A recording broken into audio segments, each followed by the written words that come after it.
नमस्कार, मेरे पंडित और आप देख रहे हैं ओके न्यूज़। इस वक्त हम हैं विरार के डोंगरपाड़ा में। वजह कुछ खास है, किसी राजनीतिक पार्टी से जुड़ा हुआ नहीं है। समाज सेवी हैं, लोगों की सेवा करते हैं और आज पालघर जिले में हर जगह पे इनके लोग हैं। मैं बात कर रहा हूँ सागर देशमुख का। हमारे साथ में सागर देशमुख जी हैं। लगातार कई सालों से लोगों की सेवा भाव, जिससे आज पूरे ज़िले में इनकी एक अलग पहचान बनी है। सर, आपका स्वागत करते हैं। नमस्ते सर जी, मैं आपसे पहला सवाल पूछूंगा, क्योंकि पिछले कोरोना काल से, जब से कोरोना काल शुरू हुआ है, कई लोग पीछे हटे हैं, लेकिन एक व्यक्ति ऐसा था जो सामने आके लोगों का सेवा कर रहा था, वो थे सागर देशमुख।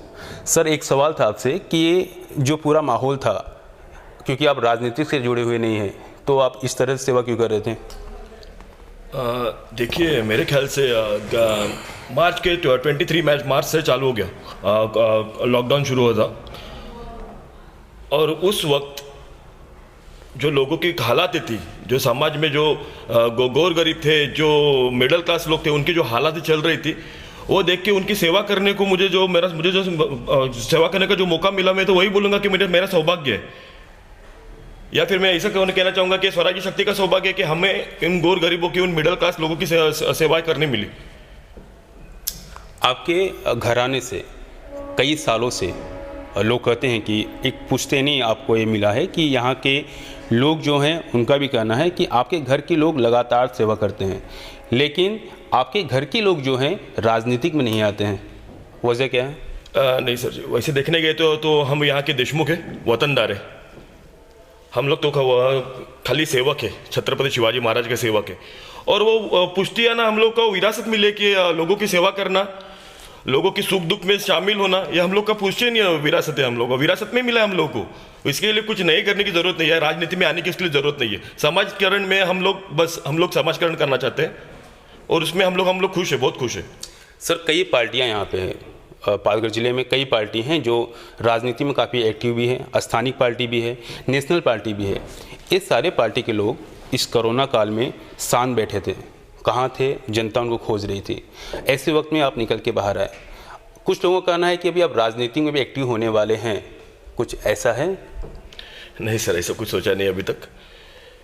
मैंने अभी थोड़ी देर पहले कहा कि आपको मैं समाजकरण में बहुत बिजी हूँ और उसमें मेरा सौभाग्य समझता हूँ कि वही करने में मैं लोगों के सुख दुख में शामिल होना, यही मेरा काम है। तो राजनीति के बारे में तो मैंने कभी सोचा नहीं है, ना स्वराज्य शक्ति ने सोचा है राजनीति के बारे में। देखेंगे आगे क्या होता है, अभी इलेक्शन के लिए बहुत वक्त है, देखेंगे अपॉर्चुनिटी क्या क्या आती है, कौन कौन लोग काम कर रहे हैं, कौन लोग काम नहीं कर रहे, कौन सी संगठनाएं काम कर रही है, कौन से पक्ष काम कर रहे हैं। जो काम करेगा इस समाज के लिए, इस जनता के लिए पालघर के, उनके पीछे स्वराज्य शक्ति संघ और सागर मनोहर देशमुख खड़ा रहेगा। इलेक्शन होने वाला है, कॉरपोरेशन का इलेक्शन जल्द होने वाला है। डेट अभी फिक्स नहीं हुआ, लेकिन जल्दी होगा। तो इस इलेक्शन में जो यहाँ पार्टी हैं, आप किसी पार्टी को समर्थन करने वाले हैं? और करने वाले हैं तो क्यों करने वाले हैं? नहीं, सोचा नहीं ऐसा मैंने किसी को समर्थन करना। सालों साल जब से मैं समाजीकरण में उतरा हूँ, तब से मैं सालों साल लोगों को, जो इधर की पार्टी है या पक्ष है यहाँ के, जैसे कि शिवसेना है, भारतीय जनता पार्टी है, बहुजन विकास आघाड़ी है, मनसे है, और भी कुछ लोकल पार्टियाँ हैं, इनको सबको सपोर्ट करते हैं। जब किसी ने काम किया है यहाँ के लोगों के लिए, यहाँ की जनता के लिए, तब तक उस वक्त हम लोगों ने उनको सपोर्ट किया है। आगे जाके मैंने वही कर रहा हूँ कि जो सपोर्ट करेगा, जो पब्लिक के बीच में रहेगा, उनको 100% हम लोग सपोर्ट करेंगे। वो कौन है वो नहीं कह रहा हूँ मैं, कि एक पार्टी ऐसे में नहीं कह रहा हूँ कि यही पार्टी है, कि वो किसका नाम लेना नहीं चाहता मैं यहाँ पे। जो काम करेगा, जो पब्लिक के बीच में रहेगा, उनको 100% हम लोग सपोर्ट करेंगे। फिलहाल जितने पार्टी के लोग यहाँ पे हैं, जो एक्टिव हैं, कोशिश कर रहे हैं कहीं ना कहीं सागर देशमुख हमारे साथ में आ जाए, हमें समर्थन दे। काम की बात किया जाए तो आपको क्या लगता है, किस पार्टी ने काम किया और किस पार्टी ने आराम किया है?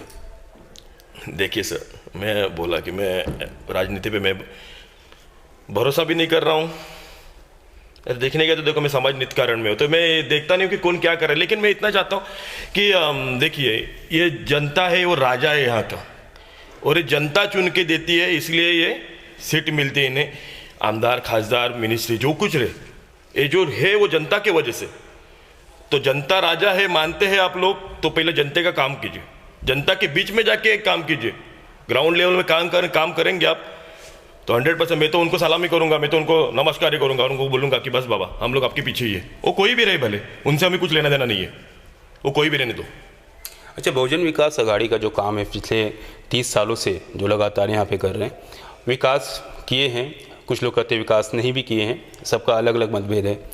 इनके काम को अगर देख के आपको क्या लगता है कि उन्होंने काम किया है या नहीं किया है? देखिए, बहुजन विकास आघाड़ी है, हम लोग तो बचपन से उनको देखते आ रहे हैं। जैसे कि उनके अध्यक्ष है सम्माननीय हितेंद्र जी ठाकुर साहब, आमदार भी है यहाँ के, लोक नेता भी। मैं तो यही कहूँगा कि देखो 35 साल से कोई एक इंसान चुन के आ रहा है यहाँ पे, तो कुछ ना कुछ तो वजह होगी, कुछ ना कुछ तो काम किया होगा। इसके लिए उनको पब्लिक जो यहाँ की राजा है, जनता यहाँ का राजा है पहली बात, तो उनको चुन के दे रहा है, तो कुछ तो काम किया होगा। देखिए 100% कोई दे नहीं पा रहा है, कोई नहीं दे पा रहा आज की तारीख में 100%। तो काम तो किए, नहीं ऐसे नहीं कह सकते, काम तो किए।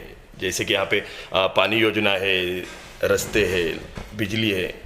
आप देखिए इस 35 साल में क्या क्या हुआ, आपको भी पता चलेगा। 35 साल से पहले इधर आने वाले लोग क्या कहते थे, अभी क्या है, अच्छे से हो रहा है काम, नहीं ऐसा नहीं। 100% काम कोई नहीं करता सर, कोई भी नहीं कर रहा 100% काम। और बाकी क्या मालूम है क्या, पक्ष में तो चलता रहता है, विरोधी पक्ष के जगह पे बैठने वाले तो एक दूसरे के ऊपर चिकल फेंकते रहेंगे, तो उसमें कुछ बड़ी बात नहीं है। पहली बात तो काम तो हर कोई कर रहा है अपने अपने लेवल से। हाँ, वैसे एक पार्टी का मैं नाम लेना चाहता, लेकिन देखो इधर 35 साल से आ रहे हैं वो लोग, तो काम हुआ है। तो क्या ये माना जाए कि सागर देशमुख जो हैं बहुजन विकास आघाड़ी को समर्थन देंगे? तो नहीं, समर्थन की बात नहीं की मैंने, समर्थन तो उनको सबसे अच्छा ही है। हम लोग तो कह रही है सबसे अच्छा हम लोग का, किधर बुरा है किसी से हम लोग का? हम तो समाजकरण करने वाले लोग हैं। हम तो हमारे हर एक प्रोग्राम में हर एक लोगों को इन्विटेशन रहते हैं, हर एक पक्ष के, संगठन के, सबके साथ में हम लोग का बातचीत है। जो काम कर रहे हैं उनके बारे में बोल रहे हैं, बराबर है। अभी यहाँ पे ऐसे नहीं कि बहुजन विकास आघाड़ी कर रहे हैं, सेना भी है यहाँ पे, मनसे के भी लोग हैं, भारतीय जनता पार्टी के भी लोग हैं। हर लोग अपने अपनी कोशिश कर रहे हैं, अपने अपने लोगों के अपने अपने हिसाब से लोगों तक पहुंच रहे, और पहुंचना भी चाहिए जरूर है कि मैं तो ये नहीं कहना चाहूँगा कि हाँ कि वहाँ यहाँ पे वसई विकास गए 35 साल से विराजमान है, इसके लिए वसई विकास ने काम किया जाए, ऐसा जरूरी नहीं है ना। है बाकी के पक्ष भी है, तो उनको काम करने का हक है, सबको काम करना ही चाहिए। एक सवाल आपसे मेरा ये था कि जो अभी एक माहौल गर्म हुआ था बीच में कि अमेजोन को लेके मनसे का तोड़फोड़ हुआ, यहाँ पे कई जगहों तोड़फोड़ हुआ था, उसी में एक वसई का अमेजोन का ऑफिस भी शामिल था। तो जिस तरह से मन से काम कर रहा है, क्या वो सही है? आपको क्या लग रहा है, क्योंकि आप एक समाज सेवी हैं, तो उस तरीके से आपको क्या लग रहा है, इनका ये सही था या गलत था? देखिए, मैं एक आपको बात बोलना चाहता हूँ। पहली बात तो अमेजोन का जो मुद्दा है उसमें एक बात कहना चाहता हूँ। देखिए, महाराष्ट्र की भूमि है ना, ये देवादूकों की भूमि है, छत्रपति शिवाजी महाराज की भूमि है, ये साधु संतों की भूमि है, हाँ, थोर विभूतों की भूमि है ये, बराबर है। तो ये समझ में आना चाहिए कि इस महाराष्ट्र ने क्या दिया आज देश को, अपने हिंदुस्तान को क्या दिया, इस भारतवर्ष को क्या दिया, ये देखो पहले कि इस महाराष्ट्र की भूमि में जन्मे हुए लोगों ने, इन मराठी महाराष्ट्रन लोगों ने क्या क्या दिया है लोगों को, ये पहला समझो आप बोलते हैं कि डाउन है मराठी लोग या मराठी भाषा डाउन है, तो फिर यहाँ पे क्यों आ रहे हैं आप लोग? जाओ ना, जहाँ पे मिल रहा है वहाँ पे जाओ। इधर क्या है, महाराष्ट्र में क्या रखा है? आप खाते पीते हो महाराष्ट्र क्यों, गाते और क्या करते हो, किसके गाते हो आप लोग? फिर हम लोगों को डाउन वर्ड बोलने वाले को पहला तो मैं बोलूंगा, और मैं सबसे पहले तो मैं राज साहब ठाकरे जी को धन्यवाद देना चाहता कि आपने इस पे एक्शन लिया, और वो जो कोई लीगल एडवाइजर थी अमेजोन के, आई थिंक जी, जिन्होंने नोटिस दी थी राज साहब को, इनकी क्या लायकी है राज साहब को नोटिस देने की? जवाब तो मिल गया, कुछ ही घंटों में जवाब मिल गया चुका है। यानी जो हुआ, मैं तो कहूंगा कि राज नागरे जी, जो नालासोपारा के हैं, हमारे अच्छे दोस्त हैं, मेरे भाई भी हो, मैं उनको शुक्रिया कहना चाहता हूँ, उनको बधाई देना चाहता हूँ कि बस यही है मराठी बाणा और यही करना है हम लोग को। अगर हमारे मट्टी के ऊपर कोई आंख उठा के देखेगा तो यही जवाब मिलेगा। मतलब तरीका जो था सही था, सही, एकदम सही। हम लोग किसी के बारे में बुरा नहीं कहते, हम लोग किसी प्रांत के बारे में, हम किसी स्टेट के बारे में बुरा नहीं कह रहे, हम किसी को कुछ नहीं कह रहे, हम लोग सबको हमारा भाई ही बोलते। फिर आप लोगों को क्या तकलीफ है मराठी लैंग्वेज से? मराठी भाषा आपको कितनी डाउन लगने लगी? पहले देखो महाराष्ट्र क्या है, मुंबई क्या है, क्या लोग हैं यहाँ के, कितना प्यार दिया इन लोगों ने। और आपको बस इधर जो रहना है तो मराठी भाषा चाहिए, मैं सीधा बोलूंगा। हर स्टेट में तो उनकी लैंग्वेज चलती है ना, तो यहाँ पे भी मराठी लैंग्वेज चलनी चाहिए, मराठी भाषा प्रथम। आने वाले इलेक्शन में तमाम पार्टियां जो हैं अलग लड़ेगी, लेकिन इस बार बीजेपी और शिवसेना भी अलग हो चुकी है। तो ये इलेक्शन का जो माहौल है, इस माहौल में आपकी भूमिका क्या रहेगी, आपके पार्टी स्वराष्ट्र शक्ति संघ की भूमिका क्या रहेगी? देखिए, अभी मेरे ख्याल से कुछ आने वाले कुछ मार्च अप्रैल में चुनाव लग रहे हैं, यहाँ पे कॉरपोरेशन के चुनाव लग रहे हैं। देखिए, आने वाला समय ही बताएगा, आने वाला वक्त ही बताएगा कि स्वराज शक्ति और सागर मनोज देशमुख की भूमिका क्या है करके। बहुत जल्दी ये भूमिका स्पष्ट होने वाली है, इसमें कुछ दूसरी राय नहीं है। खाली मैं आने वाले वक्त का वेट कर रहा हूँ और उसके हिसाब से हम लोग चल रहे हैं बस। लेकिन मैं इतना ही कहना चाहूँगा कि आने वाले चुनाव में अगर जनता को या फिर आप सभी को मेरी अगर ज़रूरत लगी तो भगवान से यही कहता हूँ कि मैं ज़रूर उतरूँगा, इस जनता के लिए ज़रूर उतरूँगा। और कुछ चेहरे ऐसे नए आएंगे ज़रूर, जो करप्ट नहीं होंगे और उनका वेट पूरा पालगर करता होगा या वैसे विरार करता होगा। ऐसे चेहरे ज़रूर उतरने वाले हैं इस इलेक्शन में। अभी देखते हैं कि वक्त क्या करता है और कैसे कैसे रूटिंग हो रही है करके। तो अभी देखते हैं क्या क्या चल रहा है करके। जी, आपका बहुत बहुत धन्यवाद। तो हमारे साथ में थे सागर देशमुख जी। हम आपसे फिर मिलेंगे नए शख्सियत के साथ में। देखते रहिए ओके न्यूज़।